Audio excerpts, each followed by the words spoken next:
Yugoslavia کے بعد اس نے ایلیٹ گرین بیرٹ کی تربیت حاصل کی، لیکن اسے کبھی بھی ٹیم کے ساتھ کام کرنے کا موقع نہیں ملا۔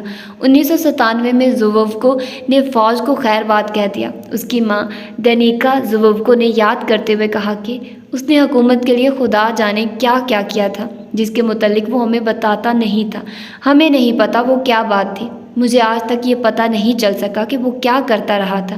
اس نے ایک دفعہ مجھے چاندی کے ڈالر کے برابر تانبے کے چند ٹوکن دکھائے تھے، جو اس نے کہا تھا کہ ضرورت پڑنے پر وہ ان لوگوں کو جو جاننا چاہتے ہوں گے کہ وہ کون ہے انہیں دکھائے گا۔ اس کی ماں نے اپنے بیٹے جیری کے ساتھ ہونے والی گفتگو یاد کرتے ہوئے کہا کہ اس نے کہا تھا کہ امی، فوج کا رینجر بننا آسان ہے کیونکہ یہ ایک جسمانی کام ہے، لیکن خصوصی افواج میں شامل ہونا آپ کی ذہانت پر مبنی ہے۔ 1998 میں زوووکو نجی سیکیورٹی کمپنیوں کے ایک ایسی دنیا میں داخل ہو گیا جس کے بارے میں عوام عموماً کچھ نہیں جانتے۔ ان میں سے ایک سب سے بڑی کمپنی ڈائن کارپ نے اس کی خدمات حاصل کر لی۔ اسے خلیج عرب کی ریاست قطر میں رکھا گیا، جہاں وہ امریکی سفارت خانے میں کام کر رہا تھا۔ وہیں اس نے عربی سیکھی۔ یہ کام اتنا بڑھا کہ وہ ایک پیشہ ور نجی سپاہی کے طور پر کام کرنے پر آمادہ ہو گیا۔ وہ متحد عرب امارات میں خوب گھوما پھرا اور وہاں خاصی کنجوسی سے اپنی رقم خرچ کرتا رہا۔ جب کبھی اس کی ماں دینیکا زوووکو اپنے بیٹے سے یہ پوچھتی وہ ان غیر ملکی جگہوں میں کیا کرتا پھر رہا ہے، تو وہ اپنی ماں کو ہمیشہ وہی بات بتاتا کہ وہ صرف سفارت خانے کی دیکھ بھال اور اس کے باورچی خانے میں کام کر رہا ہے۔ اس نے اپنی ماں کو ہمیشہ یہی بتایا کہ وہ اپنی ملازمت کے دوران پورے 7 سال صرف باورچی خانے میں ہی رہا۔ پھر اس کی ماں کا لہجہ بدل جاتا اور وہ شک بھرے لہجے میں کہتی کہ اب مجھے پتہ چل گیا کہ وہ واقعی باورچی خانے میں کام نہیں کر رہا تھا۔ جب امریکی فوجوں نے عراق پر قبضہ کیا تو اگست 2003 کے اواخر میں زوووکو نے ورجینیا سے متعلق ملٹری پروفیشنل ریسورسز انکارپوریٹڈ میں نوکری کر لی، جہاں اس کا کام عراقی فوج کے سپاہیوں کو تربیت دینا تھا۔ اس کے عراق جانے سے چند ماہ پہلے کا ذکر ہے کہ زوووکو کی ماں نے اس سے پوچھا کہ کہیں تم کوئی کرائے کے فوجی یا اس قسم کی کوئی چیز تو نہیں بن گئے ہو؟ تم کہیں اپنی زندگی کو کسی دوسرے کے لیے خطرے میں تو نہیں ڈالتے ہو؟ اس نے کہا، امی، میں اپنی زندگی خطرے میں نہیں ڈال رہا، بلکہ میں تو عراقیوں کی تربیت دینے جا رہا ہوں۔ زوووکو کی نوکری کچھ عرصہ ہی چلی کیونکہ بہت سے عراقی رنگ روٹ چند ماہ پہلے ہونے والے رمضان کے وقفے کے بعد کبھی واپس نہیں آئے۔ زوووکو بلیک واٹر نے جو عراق میں تعیناتی کے لیے جارحانہ انداز میں لوگوں کو بھرتی کرنے میں مصروف تھی، اپنے یہاں ملازم رکھ لیا۔ یہ نوکری زوووکو کے لیے 2 پہیے والی ایسی گھوڑا گاڑی ملنے کی مانند تھی جس میں 2 ہی افراد سوار ہوتے ہیں، خصوصاً اس لیے کہ اس کا ساتھی ویس باٹالونا جو ہوائی کا ایک سخت جان فوجی رینجر تھا اور پاناما میں 1989 میں اور صومالیہ میں 1993 میں اس کے ساتھ رہا تھا، اب بھی اس کے ساتھ تھا۔ عراقی فوجیوں کو تربیت دینے کا دورانیہ اگرچہ کم ہی تھا، تاہم دونوں کی خوب نبھی۔ جب ٹریننگ کا کام الگ حصوں میں تقسیم ہو گیا تو انجام کار فروری 2004 میں باٹالونا کو واپس عراق بلا لیا گیا اور زوووکو کو بلیک واٹر نے لے لیا۔ انہی دنوں مجھے جیری نے ٹیلی فون کیا، زوووکو کی ماں نے بتایا۔ وہ سنجیدہ تھا۔ اس نے کہا کہ آپ کو کچھ لکھنا ہوگا۔ میں نے کہا وہ کیا ہے؟ کہنے لگا کہ یہ ایک انشورنس پالیسی کا نمبر ہے۔ میں نے جواب دیا کہ اگر مجھے انشورنس پالیسی کا نمبر ہی لکھنا ہوگا تو تمہیں پھر گھر واپسی کی راہ لینا ہوگی، اور میں نے ٹیلی فون بند کر دیا۔ دینیکا زوووکو نے اپنے دوسرے بیٹے کو بھی یہ ہدایات دی کہ اگر جیری کال کرے تو اس کو وہی بات کہے جو اس نے زوووکو سے کی تھی۔ یہ پہلی دفعہ تھا جب اس نے جیری سے بحث کی تھی اور اسے گھر آنے کو کہا تھا۔ اس نے مجھے یہ نہیں بتایا تھا کہ وہ بلیک واٹر کے لیے کام کر رہا ہے، دینیکا نے کہا۔ جب جیری نے دوسری دفعہ کال کی تو اس نے کہا کہ وہ ایسٹر کے تہوار کے رات کے کھانے پر گھر پر ہوگا۔ وہ سب گرجا جائیں گے اور وہ خاندانی کاروبار سنبھالے گا۔ لیکن ایسٹر سے چند ہفتے پہلے 30 مارچ کی صبح زوووکو اور باٹالونا بلیک واٹر کے ایک اور کرائے کے فوجی ٹینیسی کے 38 سالہ مائک ٹیگ کے ساتھ بلیک واٹر کی ایک ٹیم میں شامل ہو گئے۔ ٹیگ فوج کا 12 سالہ تجربہ کار تھا جو ریزرو فوجی ہونے سے قبل پاناما اور گرنیڈا میں رہ چکا تھا اور ماضی قریب میں اس نے 9/11 کے بعد اپنا وقت افغانستان میں گزارنے پر کانسی کا تمغہ حاصل کیا تھا۔ افغانستان سے فارغ ہونے کے بعد اس نے واپس امریکہ آ کر کم آمدنی والی سیکیورٹی کی ملازمت کر لی۔ یہ بات اس وقت کی ہے جبکہ اس نے زیادہ مالی فائدہ اٹھانے کے لیے عراق میں بلیک واٹر کی ملازمت اختیار نہیں کی تھی۔ اس کے دوست جان منیش نے ٹائم میگزین کو بتایا کہ یہ اس قسم کا کام تھا جو مائک پسند کرتا تھا۔ وہ ایک سپاہی ہونے کے ساتھ ساتھ جنگجو بھی تھا۔ اس دن ٹیگ نے عراق سے اپنے ایک دوست کو ایک ای میل بھیجی جس میں کہا گیا تھا کہ وہ عراق سے محبت کرتا ہے اور وہ اپنی نئی ملنے والی 6 اعداد پر مشتمل تنخواہ سے بہت پرخوش اور مسرور ہے۔ اس ملغوبہ ٹیم کا چوتھا نمبر وہ چہرہ تھا جسے زووفکو اور باٹالونا نے بغداد میں کبھی نہیں دیکھا تھا۔ یہ سیل کا سابق اہلکار اسکاٹ ہلوسٹن تھا۔ اس کا کام ان چند ٹرکوں کی حفاظت تھا جو فلوجہ کے قریب سے باورچی خانے کا سامان لیتے اور پھر ایک فوجی بیس پر اتار دیتے۔ یہ بلیک واٹر کے نئے معاہدوں میں سے پہلا تھا جس کے تحت ESS کے کیٹرنگ، کھانے پینے کے سامان کے قافلوں کی حفاظت کرنا تھا۔ مشن سے پہلے باٹالونا نے اپنے ایک دوست سے شکایت کی کہ گروپ نے اس سے پہلے کبھی بھی کام ساتھ نہیں کیا ہے، اور اس سے بھی زیادہ اہم بات یہ تھی کہ صرف ادھوری ٹیم کو مہم پر بھیجا گیا۔ بقیہ 2 اشخاص کو بلیک واٹر کے کمپاؤنڈ میں لکھت پڑھت کے خدمات کے لیے روک لیا گیا۔ پھر ایک بات یہ ہوئی کہ انہیں بختر بند گاڑیوں کے بجائے عام گاڑیاں دی گئی۔ ان آدمیوں کو 2 عدد جیپیں دی گئی جن کی پچھلی جانب سٹیل کی ایک چادر لگا کر انہیں قابل گزار بنایا گیا تھا۔ 30 مارچ 2004 اسکاٹ ہلوسٹن کے لیے عراق میں کام کرنے کا پہلا حقیقی دن تھا۔ اس نے اپنے آپ کو مٹسوبشی کی ایک سرخ جیپ میں اسٹیئرنگ وہیل کے پیچھے بیٹھا ہوا پایا۔ جیپ پر اسرار ہیبت ناک اور خالی مغربی عراقی صحرا میں دوڑتی چلی جا رہی تھی۔ اس کے برابر میں ٹیگ بیٹھا ہوا تھا۔ باقی لوگوں سے ہلوسٹن صرف 1 دن پہلے ملا تھا۔ دنیا کے خطرناک ترین علاقوں میں سے ایک میں اس طرح کی تعیناتی کے لیے یہ کوئی اچھا طریقہ نہیں تھا۔ پیچھے آنے والی نزدیکی سیاہ پجاروں کو بھاری بھرکم جاری زووفکو چلا رہا تھا۔ اس کے برابر میں 48 سالہ باٹالونا تھا جو اس گروپ کا سب سے زیادہ عمر رسیدہ شخص تھا۔ آج وہ جس کام کے لیے جا رہے تھے اس کا تعلق کسی بھی پال بریمر یا سفارتی سیکیورٹی سے نہیں تھا، بلکہ انہوں نے سچ مچ اپنی زندگی کو چند کانٹوں، چمچوں، برتنوں اور دیگچوں کے لیے داؤ پر لگا دیا تھا۔ ان آدمیوں کو روزانہ $600 اس لیے نہیں دیے جا رہے تھے کہ انہوں نے کوئی بڑا کارنامہ سر انجام دینا تھا، بلکہ اس کی وجہ یہ تھی کہ کام صحیح طور پر انجام پائے اور ان کے کام کی لاج رہے۔ آج اگر باورچی خانے کا سامان تھا تو کل سفیر کی حفاظت بھی ہو سکتی تھی۔ ماضی پر نظر ڈالے تو ہر طرح کی وجوہات تھی جن کی بنا پر وہ چاروں اس مشن پر نہ جاتے۔ پہلی بات یہ کہ ان کی ٹیم پوری نہیں تھی، 2 افراد کم تھے۔ CIA اور اسٹیٹ ڈپارٹمنٹ کا کہنا تھا کہ وہ کہیں بھی 4 افراد کو دشمن کے علاقے میں نہیں بھیجیں گے۔ جہاں یہ لوگ جا رہے تھے ایسے علاقے میں بھیجے جانے والے افراد کی کم از کم تعداد 6 ہونی چاہیے۔ اگر ان کی تعداد پوری ہوتی تو تیسرے شخص کے پاس ایک بھاری سا مشین گن ہونی چاہیے تھی جو 180 درجے زاویے پر گھوم سکے تاکہ کسی بھی حملہ آور خصوصاً پیچھے سے حملہ کرنے والوں کو مار گرا سکے۔ فلوجہ جانے سے چند دن قبل ہلوسٹن نے اپنی سابقہ بیوی ٹریسیا کو ای میل میں لکھا کہ میں ایک متعین کردہ ڈرائیور ہوں اور میں اپنے ساتھیوں پر بہت زیادہ انحصار کرتا ہوں کہ وہ جنگی میدان کا انتخاب کریں۔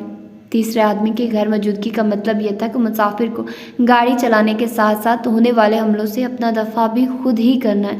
یہ لوگ محفوظ گاڑیوں میں زیادہ بہتر رہتے بجائے اس کے کہ انہیں وہ گاڑیاں دی گئی جو عام طور پر غیر ملکی ٹھیکیدار زیادہ استعمال کرتے رہے تھے، جنہیں عراق میں عموماً گولیوں کے مقناطیس کہا جاتا ہے۔ ان آدمیوں کو مشین گن مہیا کی گئی اور انہیں سفر کرنا تھا۔ اس کے بارے میں آنے والے ممکنہ خطرات کے بارے میں بھی بتایا جانا تھا اور سننے کی خبروں کا اچھی طرح جائزہ لینا تھا، مگر کہا جاتا ہے کہ مشن بہت جلد بازی میں ترتیب دیا گیا۔ ان تمام باتوں پہ مقدم یہ بات ہے کہ ہلوسٹن کو اس خطرناک علاقہ میں جس میں وہ سفر کرنے والا تھا اس دن کسی مناسب نقشے کی مدد کے بغیر بھیج دیا گیا۔ ان سب باتوں کو مد نظر رکھ کر ان چاروں کو یہ کہہ دینا چاہیے تھا کہ صورتحال سے ہم مطمئن نہیں اور ہم کسی طور پر بھی نہیں جا رہے۔ آخر کو وہ فوج کے حاضر سروس جوان تھے نہیں تھے، بلکہ جنہیں حکم عدولی پہ کسی کورٹ مارشل کا خطرہ ہوتا۔ آخر میں زیادہ سے زیادہ یہی ہوتا کہ وہ انکار پہ اپنی ساکھ کھو بیٹھتے اور اپنی تنخواہ کے چیک کھو دیتے۔ ہیلونسٹن کے دوست اور سابق بلیک واٹر کے ملازم کیتھی پارٹر نے نیوز اینڈ آبزرو کو بتایا کہ وہ مشن پہ ہرگز نہ جاتے، لیکن یہ لوگ دھن کے پکے ہوتے ہیں اور ہر قسم کے حالات میں اپنا مقصد حاصل کر لیتے ہیں۔ سو وہ مغربی عراق کے خاموش صحرا میں اترتے چلے گئے۔ یہ تصور کرنا مشکل ہے کہ ان آدمیوں نے راستے میں آنے والی مشکلات پہ بات نہ کی ہوگی۔ ان دنوں غیر عراقیوں کے لیے فلوجہ کے نزدیک کہیں بھی جانا ایک خطرناک کام تھا، اور یہ بات جاننے کے لیے انہیں کسی انٹیلیجنس کی ضرورت نہیں تھی۔ امریکی میرین شہر میں بڑی جارحانہ مہم کے وسط میں تھے، اور فوج کا کوئی بھی صحیح الدماغ شخص صرف 4 آدمیوں اور بنا کسی بڑے آتشی اسلحے کے فلوجہ کی طرف جانے کی جرات نہیں کرتا تھا۔ بلیک واٹر کی انتظامیہ یہ بات اچھی طرح جانتی تھی۔ اپنے ESS کے ساتھ معاہدے میں بلیک واٹر نے یہ بات واضح کر دی تھی کہ جس قسم کے خطرات فلوجہ، الرمادی، التاجی اور الحا میں ہیں، حالیہ واقعات کے پیش نظر جن میں سویلین افراد تشدد کا نشانہ بنے، وہاں جانے والی ہر گاڑی میں سیکیورٹی کے کم از کم 3 اہلکار ہونے چاہیے۔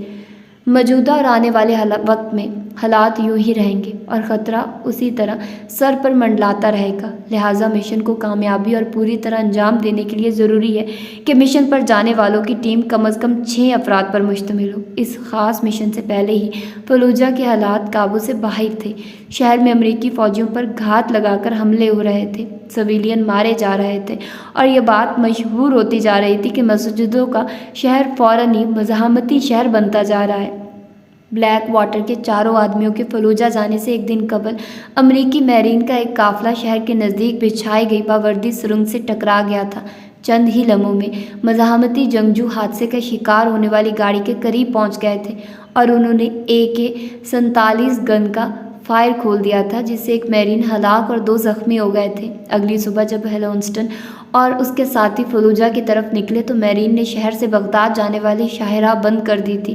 گزشتہ 11 دنوں میں شہر کے گرد 9 میرین ہلاک ہو چکے تھے۔ گزشتہ چند ماہ سے حالات بظاہر پرسکون تھے، مگر صدموں اور تکالیف کے ملبے میں ایک دیو انگڑائیاں لے رہا تھا، اور ہیلونسٹن اور بلیک واٹر کے دیگر 3 ٹھیکیدار اس کا شکار بننے والے تھے۔ ان کی قسمت میں لکھا تھا، یا شاید ان کے پاس کوئی نقشہ نہیں تھا، کہ 30 مارچ کی رات ہیلونسٹن اور دیگر 3 راستہ گم کر بیٹھے۔ علاقہ میں موجود امریکی فوج سے رابطہ کیے بغیر وہ تکون میں کچھ دیر چلتے رہے۔ وہ ایک میرین بیس، جسے حال ہی میں کیمپ فلوجہ کا نام دیا گیا تھا، کیمپ تک پہنچ گئے اور آگے جانے سے پہلے وہاں رات بسر کرنے کا انتظام کر لیا۔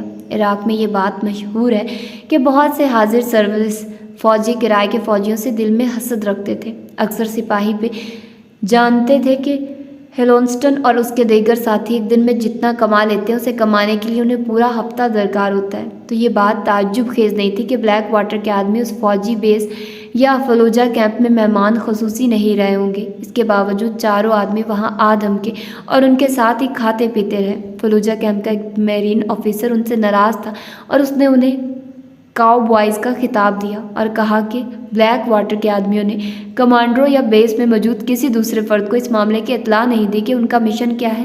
ان کے نکلنے سے ایک دن قبل کسی وقت ہیلونسٹن نے اپنی ماں کو فون کیا، جس نے بتایا کہ وہ اپنے بیٹے کے وہاں ہونے سے خود کو بیمار محسوس کر رہی تھی، لیکن حقیقت یہ ہے کہ اس نے اپنی ماں کو کئی دنوں سے ٹیلی فون نہیں کیا تھا۔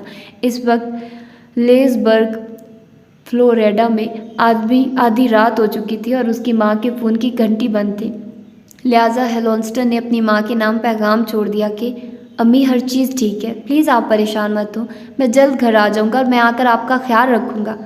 کچھ ہی دیر بعد اسکاٹ ہیلونسٹن ہائی وے 10 پر پجارو دوڑا رہا تھا، جو شاید دنیا کے انتہائی خطرناک ترین شہر کی طرف سیدھی چلی جا رہی تھی، اور جس میں ہلکے اسلحے سے لیس CIA کے پجاروں میں نظر آنے والے 4 امریکی بیٹھے تھے، جنہوں نے آنکھوں پر سیاہ چشمے چڑھائے ہوئے تھے، اور اس وقت صبح کے 9:30 بجے تھے، اور شہروں مسجدوں کا شہر جاگ رہا تھا اور انتظار کر رہا تھا۔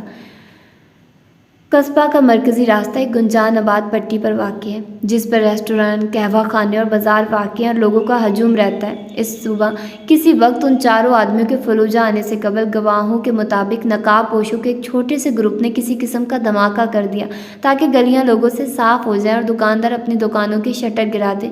جو ہی قافلہ شہر کی حدود میں داخل ہوا تو نقاب پوش وہاں سے نکل گئے۔ ایک ویڈیو میں جس کے بارے میں کہا جاتا ہے کہ مزاحمت کاروں کے گروپ نے تیار کی تھی، باغیوں نے دعویٰ کیا ہے کہ انہیں اس قافلے کی آمد کی خبر پہلے ہی مل چکی تھی اور ان کا خیال تھا کہ اس میں امریکی انٹیلیجنس کے ایجنڈے تھے۔ ایک وفادار مجاہد آیا جو اسلامی جہادی فوج کا ایک جاسوس تھا۔ اس ویڈیو میں دکھایا گیا کہ اس نے ہمارے کمانڈر کو بتایا کہ CIA کا ایک گروپ حنابیہ جاتے ہوئے فلوجہ سے گزرے گا۔ ان کے ساتھ حفاظتی دستے نہیں ہوں گے اور انہوں نے سادہ کپڑے پہنے ہوں گے۔ یہ اس لیے کیا گیا ہوگا تاکہ وہ مجاہدین کے ہتھے نہ چڑھ جائیں، کیونکہ فلوجہ سے جانے والا ہر امریکی مارا جائے گا۔ بلیک واٹر کے نمائندوں نے بعد ازاں بتایا کہ امریکہ کی مقرر کردہ پولیس کے یونٹ جان بوجھ کر ان کی حفاظت کرتی ہوئی شہر تک لائے۔ امریکی انٹیلیجنس کے ایک سینئر اہلکار نے بعد میں صحافی ٹام سوکس کو بتایا کہ گرین زون سے بلیک واٹر کے قافلے کی سرگرمیوں کی اطلاع باہر نکل آئی تھی۔ پھر اس طرح ہوا کہ زوووکو اور بٹالونا، جو ملک میں ہیلونسٹن سے زیادہ عرصے سے رہ رہے تھے، انہوں نے راستے کی رہنمائی کا کام سنبھالا۔ جن کے پیچھے 2 ٹرک تھے جو خالی تھے اور جنہیں 2 عراقی چلا رہے تھے۔ ان ٹرکوں پر فلوجہ کے دوسری جانب سے باورچی خانے کا سامان چڑھایا جاتا تھا۔ ان کی پچھلی جانب ہیلونسٹن اور ٹیگ سرخ بازاروں میں محو سفر تھے۔ ان کے شہر میں داخل ہونے سے تھوڑی دیر قبل قافلہ کی رفتار کم ہو گئی۔ ان کی دائیں جانب دکانیں اور مارکیٹیں تھیں اور بائیں جانب خالی جگہ۔ جو ہی گاڑیاں بالکل رک گئی۔ گواہوں کے مطابق ہیلونسٹن کی جیپ پر ایک گرنیڈ پھینکا گیا، اس سے قبل کہ وہ اور مائک ٹیگ یہ دیکھتے کہ کیا ہو رہا ہے۔ فلوجہ کی گلیاں مشین گن کی فائر سے گونج اٹھی۔ گولیوں نے بازاروں کی ایک طرف اس طرح چھیل دی جس طرح نمک برف کو ادھیڑ دیتا ہے۔ خصوصی فوج کے آدمی کے ساتھ اس طرح کا واقعہ پیش آنا ایک انتہائی بری بات تھی، جبکہ اس حقیقت کا ادراک ہو جائے کہ آپ جال میں پھنس چکے ہیں۔ کوئی بھی یقین سے یہ نہیں کہہ سکتا کہ اسکاٹ ہیلونسٹن نے اپنا آخری سانس لینے سے پہلے کیا دیکھا تھا، مگر اس میں شک نہیں کہ وہ منظر خوف زدہ کرنے والا ہوگا۔ کیا وہ صرف اس لیے زندہ رہا کہ وہ ایک دہشت ناک موت مرے گا؟ اس کا زخموں سے چور جسم جیپ میں پڑا تھا، جس سے بری طرح خون ابل کر باہر آ رہا تھا۔ آدمیوں کا ایک ہجوم پجاروں کے ہڈ پر چڑھ گیا اور فائرنگ کرتے ہوئے ونڈ شیلنگ کی طرف بڑھا، اسلحے کے کارٹریجز اتارنے لگا۔ ہیلونسٹن کے ساتھ مائک ٹیگ لیٹا ہوا تھا اور خون اس کی گردن سے بہہ رہا تھا۔ اللہ اکبر کے نعرے فضا میں گونج رہے تھے۔ حملہ آور تیزی سے حرکت کر رہے تھے جیسے شاہین مہلک طور پر زخمی شکار پر چپٹتا ہے۔ جلدی 1 درجن سے زائد نوجوان جو ایک مقامی کباب ہاؤس کے گرد منڈلا رہے تھے اس شدید خون ریزی میں شریک ہو گئے۔ ایک عینی شاہد کے مطابق بلیک واٹر کا ایک آدمی ابتدائی حملے میں بچ گیا تھا۔ گولیاں اس کی چھاتی میں لگی تھی، بس ہجوم اسے ہی گاڑی سے نکال سکا اور ان سے زندگی کی بھیک مانگ رہا تھا۔ لوگوں نے اسے اینٹیں مار کر اور اس پر اچھل کر ختم کر دیا۔ گواہ نے کہا انہوں نے اس کا بازو، ٹانگ اور سر کاٹ ڈالے۔ وہ خوش ہو رہے تھے اور ناچ رہے تھے۔ جب ہیلونسٹن کی جیپ پر حملہ ہوا تو جیری زوووکو اور ویس باٹالونا کو اس حقیقت کا ادراک ہو گیا کہ گھات لگا کر حملہ کیا گیا ہے۔ باٹالونا نے گاڑی تیز کر دی اور کوشش کی کہ اپنے ساتھیوں کو بچائے یا پھر وہاں سے نکل بھاگے۔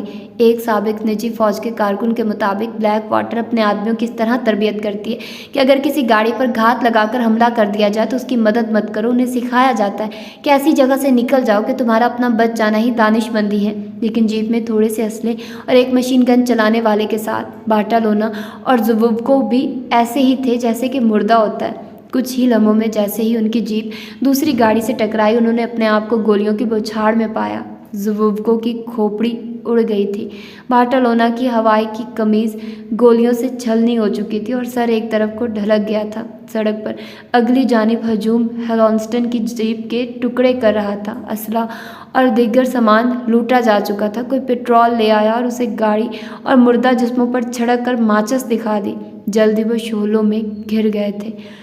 اس قتل عام کی ویڈیو میں جو مزاحمت کاروں نے بنائی تھی، گاڑیوں کے ہارن بجنے اور ماں کے نعروں کی آوازیں سنائی دیتی ہیں۔ شدید خون ریزی کے دوران صحافی جائے وقوع پر آ کر تصاویر اتارتے رہے جو آنے والے کل میں انتہائی نفرت سے دیکھی جانی تھی۔ جو ہی اصل حملہ آور فلوجہ کی بگلی گلیوں میں غائب ہوئے، وہاں موجود مجمع بڑھتا ہی چلا گیا اور اس کی تعداد 300 نفوس سے تجاوز کر گئی۔ جلی ہوئی جیپ سے جھلسی ہوئی لاشیں نکال لی گئی اور آدمی اور لڑکوں نے ان کی ٹانگیں اور بازو الگ الگ کر کے انہیں واقعی ٹکڑے ٹکڑے کر دیا۔ کچھ آدمی اپنے جوتے لاشوں پر برسا رہے تھے، جبکہ دوسرے دھاتی پائپوں اور بلیچوں سے سوختہ لاشوں کے حصوں کو ٹکڑے ٹکڑے کر رہے تھے۔ ایک نوجوان ایک لاش کے سر پر اس وقت تک ٹھوکریں مارتا رہا جب تک کہ وہ دھڑ سے الگ نہیں ہو گیا۔ ایک نوجوان کیمرے کے سامنے ایک چھوٹا سا بینر اٹھائے ہوئے تھا جس پہ ایک کھوپڑی اور اس کے نیچے 2 ہڈیاں انگریزی حرف ایکس کی شکل میں بنی ہوئی تھی اور جو اعلان تھا کہ فلوجہ امریکیوں کا قبرستان ہے۔ نعرے لگنے شروع ہو گئے کہ ہم اپنے خون اور جانوں کو اسلام پر قربان کر دیں گے۔ جلدی ہجوم نے 2 لاشوں کو گہری سرخ اوپل سٹینڈان کی پچھلی جانب باندھ دیا اور انہیں کھینچتے ہوئے فرات کے مرکزی پل تک لے گئے۔ دوسری لاش کو ایک ایسی کار سے باندھا گیا جس پر حماس کے مقتول لیڈر شیخ احمد یاسین کا پوسٹر لگا ہوا تھا۔ راستے میں کسی نے لاش کی کٹی ہوئی دائیں ٹانگ کو اینٹ باندھ کر اسے بجلی کی تاروں کی طرف اچھال دیا۔ پل پر لوگ لوہے کی کڑیوں پر چڑھ گئے اور انہوں نے ہلونسٹن اور ٹیگ کی جھلسی ہوئی زندگی سے محروم باقیات کو دریا کے اوپر ٹانگنا شروع کر دیا۔ ہیبت ناک منظر ابھر رہا تھا۔ ان کی لاشیں تقریباً 10 گھنٹوں تک فرات کے اوپر لٹکی رہی، ایک فوجی کے الفاظ میں ذبح کردہ بھیڑیوں کی طرح۔ بعد میں لوگوں نے لاشوں کو کاٹ کر نیچے پڑے ہوئے ٹائروں پر پھینک کر ایک دفعہ پھر آگ لگا دی۔ جب آگ بجھ گئی تو لاشوں کے جلنے سے بچ جانے والے حصوں کو باندھ کر ایک گدھا گاڑی پر لاد دیا گیا اور اسے فلوجہ میں گھماتے ہوئے انجام کار میونسپل کی عمارت کے سامنے جا کر پھینک دیا گیا۔ درجنوں عراقی گدھا گاڑی کے پیچھے دیکھتے ہوئے جلوسوں کی شکل میں چل رہے تھے اور چلاتے ہوئے گاتے جا رہے تھے، بش تمہیں کیا چیز یہاں لے کر آئی تھی کہ تم نے لوگوں کے ساتھ ظلم زیادتی کی؟ ایک آدمی نے انتباہ کیا کہ یہ ہے فلوجہ، آنے والے تمام امریکیوں کا انجام۔ یہ عراقی جنگ کا موغادیشو جیسا سما تھا، لیکن اس میں 2 بنیادی باتیں مختلف تھیں۔ قتل ہونے والے آدمی امریکی فوجی نہیں تھے، وہ کرائے کے فوجی تھے، اور جیسا کہ صومالیہ میں 1993 میں ہوا تھا، اس سے مختلف یہاں یہ تھا کہ امریکہ یہاں سے بھاگ نہیں رہا تھا، بلکہ اس کے بجائے بلیک واٹر کے ان 4 سپاہیوں کی موت ایک تشدد آمیز امریکی محاصرے کو بڑھاوا دینے والی تھی جس کی بے نظیر مزاحمت ہونا تھی، جو وسط بغداد کے 1 سال بعد تک جاری رہنا تھی۔ تو یہ تھا بلیک واٹر کا سیکنڈ لاسٹ پارٹ۔ اگلا پارٹ جو ہوگا وہ اس کا لاسٹ پارٹ ہوگا۔ تو ملتے ہیں انشاءاللہ اس کے اگلے پارٹ میں۔ ٹل دین اللہ حافظ۔